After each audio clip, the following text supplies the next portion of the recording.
자, 여러분 안녕하셨어요? 요즘 시대가 하도 우한 폐렴 때문에 너무 비상시국이 돼서요. 제가 이제 제 입장에서 뭘 어떻게 도와드릴까, 어떻게 이제 조금이나마 이바지할까 생각을 하다가 우한 폐렴이나 현대 어떤 병리학적인 특징에 대해서 많은 분들이 설명을 하셔서 제가 또 얘기하면은 중과부원이 되기 때문에 굳이 그럴 필요는 없을 것 같고요. 남들이 잘 안 보는 것 중에 하나가 인플루엔자는 계속 유행을 했던 것 중에 제일 유명했던 것 중에 하나가 1918년도에 나타난 스페인 독감입니다. 이제 그것이 이제 플루인데요. 그것이 계속 변종이 되는 바람에 계속 이제 여러 번 나타나게 되는데요.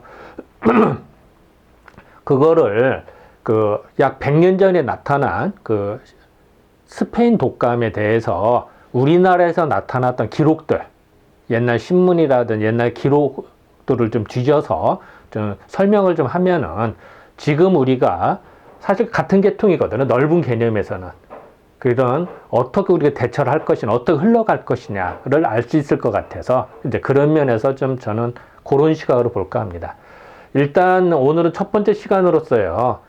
1918년도에 발생한 스페인 독감이 무엇이냐에 대한 개괄적인 설명을 좀 해드리고, 그런 다음부터는 이제 구체적인 우리나라의 기록들을 좀 봐가면서 설명할까 합니다.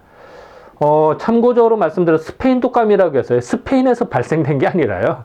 사실 이제 미국에서 발생된 것 같은데, 이제 스페인에서 보도를 처음 합니다. 보도를. 그러는 바람에 다들 스페인이 발생된 걸로 알고 있는데 그건 아니고요. 이제 스페인에서 보도를 처음 했다, 이렇게 생각하시면 될 것 같습니다. 자, 일단은 1918년도에 발생한 스페인 독감인데 매우 유명합니다. 이게 어디서 발생이 됐느냐, 미국에서 발생됐느냐, 아니면 프랑스에서 발생이 된 거냐, 아니면 또 최근 논문에도 중국에서 발생돼서 이게 넘어간 거라 합니다. 유럽으로. 이런 주장도 나오고요. 그냥 그건 알 수는 없죠. 어쨌든 여러 학자들의 주장에 의하면은 발생지는 여러 군데로 나옵니다. 다만 보도를 1918년 2월 달에 스페인에서 독감이 발생돼서 보도를 합니다. 이 당시에는 1차 대전 중이었기 때문에 보도 통제를 합니다. 왜냐하면 이제 신문이 다 이렇게 보도를 할 수 있는 건 아니고요. 이제 전시 상황이기 때문에. 그래서 우리나라에서 전염병이 돌았다 이러면은 적군한테 우리가 불리하잖아요. 그러니까 그런 건 철저히 통제를 합니다. 그런데 마침 스페인은요, 중립국가였어요. 전쟁의 당사자가 아니었거든요. 그러니까 스페인에서는 보도를 했는데 다른 나라에서는 보도를 안 합니다. 그러다 보니까 이제 스페인에서 마치 발생된 걸로 이해를 하는데 그건 아니고요. 그리고 이제 3월 달에 미국에서 시카고에서 발생된 거는 이제 공식 기록으로 나옵니다. 요건 이제 1차 대유행입니다. 1차. 근데 1차 유행은요, 그렇게 심하지 않았어요. 사람이 죽지 않았어요. 그냥 며칠만 아프다가 그냥 나섰어요. 그래서 사람들이 그냥 별거 아닌 걸로 생각을 했죠. 근데 문제는 이게 변종을 일으킵니다. 이게. 바이러스는 상황에 따라서 변종을 일으키는데요. 1918년도 8월경에 2차 대유행이 시작됩니다. 이때부터는 사람이 죽어가기 시작하는 거예요. 그러니까 1차 대유행 때는 별거 아니었는데 2차 대유행 때는 사람이 엄청나게 죽습니다.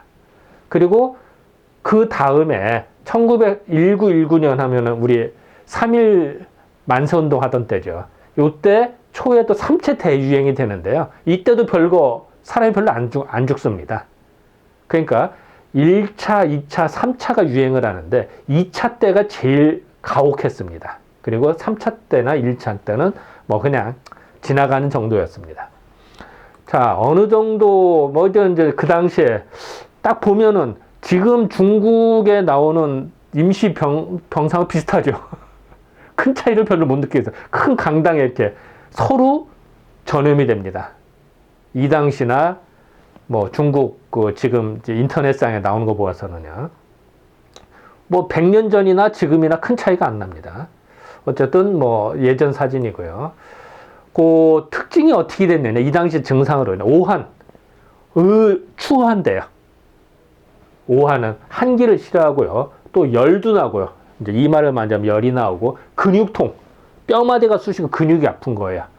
이런 어떤 증상을 보이다가 갑자기 폐렴으로 사망합니다. 지금도 그렇죠.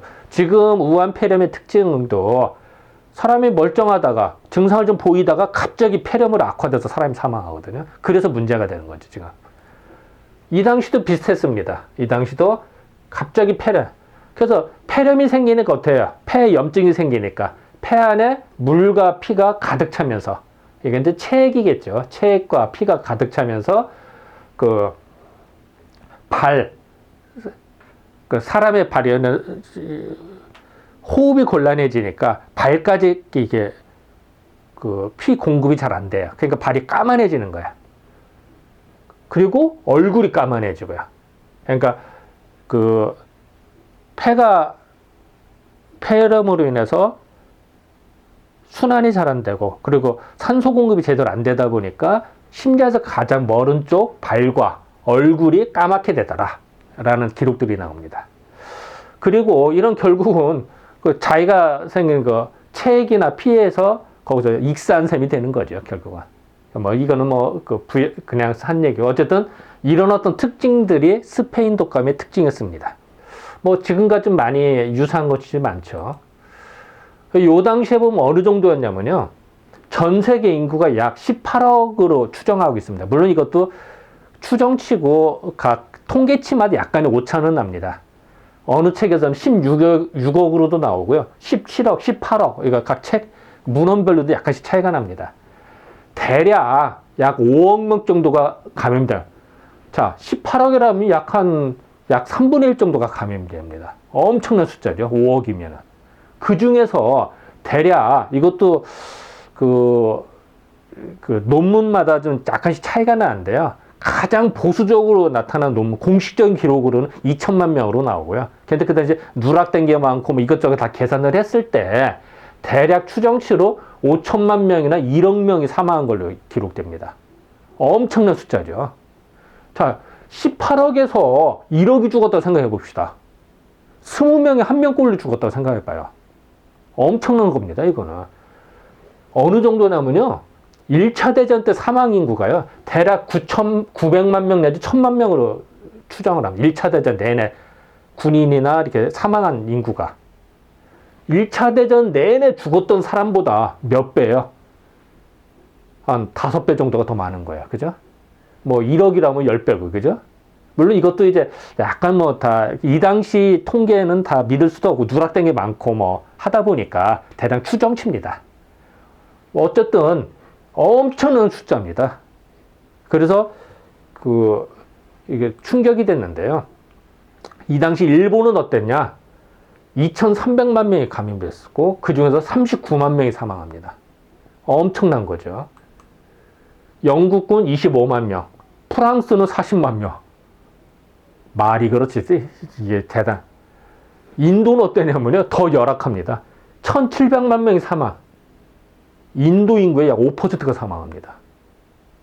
이건 뭐 진짜 상상 초월할 정도죠, 이게. 말이.